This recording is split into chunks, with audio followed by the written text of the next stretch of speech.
नमस्कार। आज हम एक बहुत ही खूबसूरत कविता की परतों को खोलने वाले हैं। ये एक ऐसी कविता है जो हमें दिखाती है कि कैसे आप जानते हैं कभी-कभी बिल्कुल मामूली सी आवाज़ें भी हमारी सबसे गहरी यादों को जिंदा कर सकती हैं। तो चलिए शुरू करते हैं।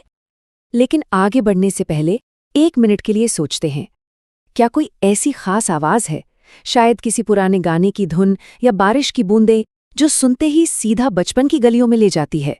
इस ख्याल को पकड़े रखिएगा, क्योंकि आज हम ऐसे ही एक जादुई कनेक्शन की बात करने वाले हैं। जी हाँ, हम बात कर रहे हैं कविता छत पर बारिश की। ये कविता ठीक इसी बारे में है कि कैसे एक बिल्कुल आम सा अनुभव, एक आवाज हमारे बीते हुए कल के दरवाजे खोल सकती है।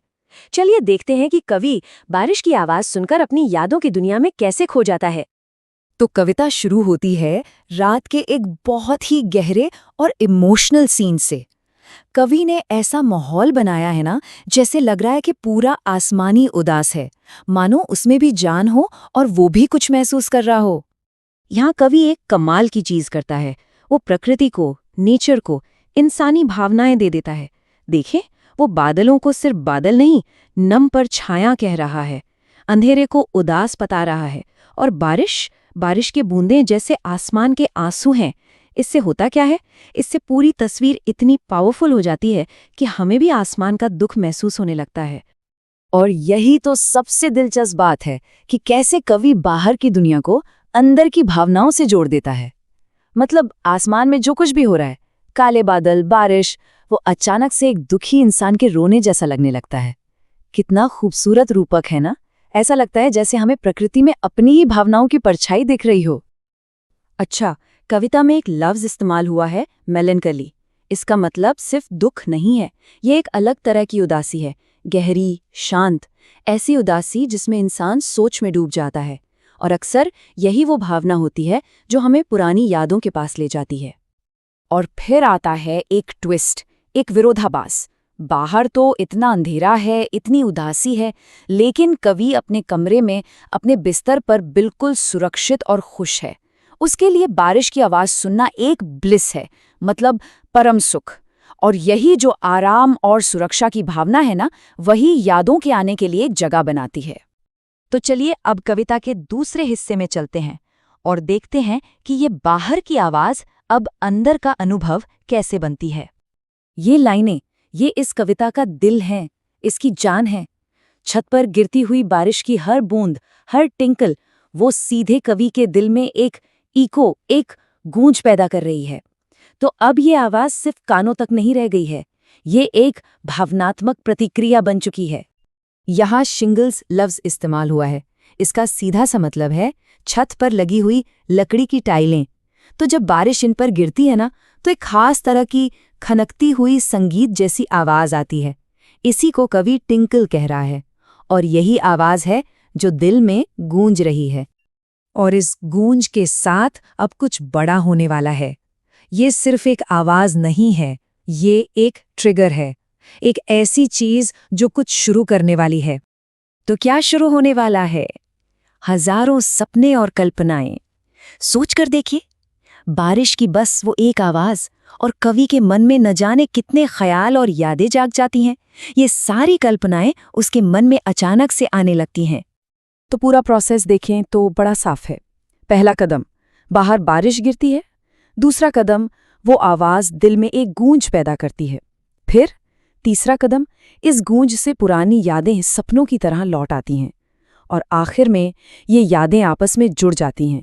मतलब ये यूं ही बेतरतीब नहीं है, इनका एक पैटर्न है। कवि कहता है कि ये सारी यादें एक वूफ बुनती हैं। अब वूफ क्या है? ये वो धागे होते हैं जिनसे कपड़ा बुना जाता है। तो सोचिए कितना कमाल का रूपक है। जैसे अलग अलग धागे मिलकर एक खूबसूरत कपड़ा बनाते हैं, वैसे ही अलग अलग यादें मिलकर एक पूरी तस्वीर बना रही हैं। अब तक जो यादें थीं वो थोड़ी सामान्य थीं, लेकिन अब कविता अपने सबसे व्यक्तिगत और भावनात्मक मोड़ पर पहुंचती है। हजारों यादों के बीच में से एक खास याद सबसे ऊपर आ जाती है। और वो याद कौन सी है? वो है उनकी माँ की याद। बारिश की आवाज उन्हें सीधा अपनी माँ के पास ले जाती है। सच में ये कविता का सबसे मार्मिक क्षण है। यहाँ आकर हमें पता चलता है कि ये यादें कितनी गहरी और व्यक्तिगत हैं। और बस अब सब कुछ बिल्कुल साफ हो जाता है। उन हजारों यादों के पीछे जो असली चेहरा था वो उनकी माँ का था। कवि को याद आता है कि उनकी माँ, जो अब इस दुनिया में नहीं है, उनसे कितना प्यार करती थी। ये सिर्फ एक याद नहीं है, ये एक पूरा एहसास है।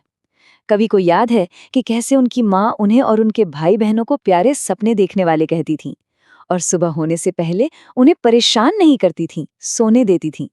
और आज भी जब वो बारिश की आवाज सुनते हैं तो उन्हें अपनी माँ की वही प्यार भरी नजर, वो स्नेहमयी नजर अपने ऊपर महसूस होती है। कविता में एक पुराना सा लफ्ज है एर, जिसका मतलब होता है बिफोर या पहले। तो जब कवि कहता है एर द डॉन, उसका मतलब है सुबह होने से पहले। इससे माँ का प्यार दिखता है कि वो बच्चों की नींद खराब नहीं करना चाहती थी। तो आखिर में कवि इस पूरे अनुभव को समेट लेता है और हमें बताता है कि ये आवाज असल में उनके लिए क्या मायने रखती है। और सबसे जरूरी बात यह है कि बारिश की आवाज एक रिफ्रेन बन जाती है। रिफ्रेन मतलब जैसे किसी गाने में एक लाइन बार बार आती है ना, बिल्कुल वैसे ही हर बार जब बारिश होती है तो ये आवाज उनके लिए उनकी माँ की प्यार भरी यादें लेकर आती है। तो ये आवाज उनके अतीत और आज के बीच एक खूबसूरत सा पुल बन जाती है। और ये बात हमें वहीं लाके खड़ा कर देती है जहाँ से हमने शुरू किया था। ऐसी कौन सी आवाज़ें, खुशबू या जायके हैं जो हमारे बीते हुए कल के दरवाजे खोलते हैं? ये कविता हमें यही याद दिलाती है कि हमारी यादें हमेशा हमारे साथ ही होती हैं, बस उन्हें जगाने के लिए सही धुन का इंतज़ार होता है।